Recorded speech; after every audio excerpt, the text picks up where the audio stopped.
В Северной Осетии проходит досрочный этап сдачи единого государственного экзамена. Учащиеся уже сдали русский язык, литературу и географию. Всего было подано 228 заявок. Это школьники, которые по различным причинам не смогли пройти тестирование в прошлом году. Но есть и те, кто решил улучшить результаты ЕГЭ, чтобы добиться новых целей. Об одном таком человеке материал нашего корреспондента Карины Гигалаевой. О военной карьере Владислав Воронов задумался еще в детстве. После окончания школы в Краснодарском крае сразу в армию. В 2016 году его призвали в юго-осетинский поселок Дзау на срочную службу. А через год Владислава перевели в Северную Осетию, военную часть в поселке Спутник. Здесь молодой солдат служит по контракту. Сейчас он младший лейтенант. Его мечта – стать офицером. Для этого нужно не просто служить родине, но и усердно учиться. Хочет поступить в Краснодар на факультет защиты гостайны. Есть такая профессия – родину защищать. То есть офицер, он не просто солдат, не просто военнослужащий, который исполняет приказы, он должен понимать все, что он делает, ответственно относиться. Во-первых, должен быть образованным и грамотным, чтобы подавать пример будущему поколению, своим подчиненным. То есть, чтобы они смотрели на него и понимали, да, это командир, это офицер, я за ним последую. Он научит и покажет, как правильно сделать. Владислав признается, приблизиться к цели ему поможет сдача ЕГЭ. Последние месяцы он совмещал службу с подготовкой. Русский язык, математика, физика и информатика – таков перечень нужных предметов. Готовится будущий офицер самостоятельно. Каждый день он отводит на это по 2-3 часа. Сдавать ЕГЭ решил в рамках досрочного этапа. Заниматься пришлось еще интенсивнее.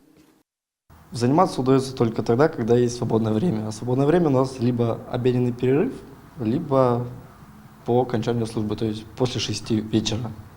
Я прихожу в библиотеку и занимаюсь, готовлюсь, конспектирую. Плюс тесты решаю, ролики с Ютуба, там есть хорошие преподаватели. Большую поддержку в подготовке военнослужащим оказывают их командиры. Они признаются, в каждой бригаде есть все условия для того, чтобы всесторонне развиваться и готовиться к экзаменам. У нас в взаимодействии с Министерством образования Республики Северная Осетия такие военнослужащие сдают на общих основаниях единый госэкзамен. Соответственно, проходя военную службу по призыву к контракту, имеют право получить хорошие баллы и сдать единый госэкзамен для того, чтобы в дальнейшем поступить как в общеобразовательные высшие учебные заведения, так и в военные училища, военные институты. Никаких исключений для военнослужащих нет. Сдают экзамены в рамках досрочного этапа на общих основаниях. Первый среди обязательных предметов – русский язык. Его сдавали 22 марта. Всего было заявлено 76 человек, пришли сдавать 56. Среди них и Владислав Воронов. Экзамен – это как маленький порожек, который стоит приложить немного усилий, чтобы переступить его и идти к своей дальше мечте. И я думаю, ничего мне не помешает преодолеть этот порог.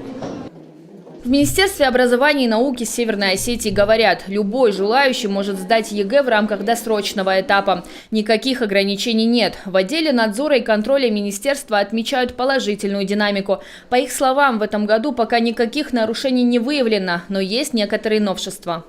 Математика, база и профиль уже участникам предлагают только один. И это очень разумно, потому что там возникали всякие, знаете, противоречия, которые могли быть связаны со здоровьем ребенка. Он мог сдать, например, не сдать, например, базу, плохо себя чувствуя, а потом сдать, конечно, профиль. Это всегда было противоречивое понимание. Сейчас этого нет. Это тоже опять как положительная динамика и положительный момент.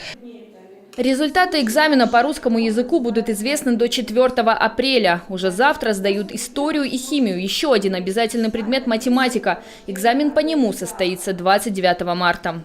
Карина Гигалаева, Алан Суанов, Александр Левченко. Новости Осетии.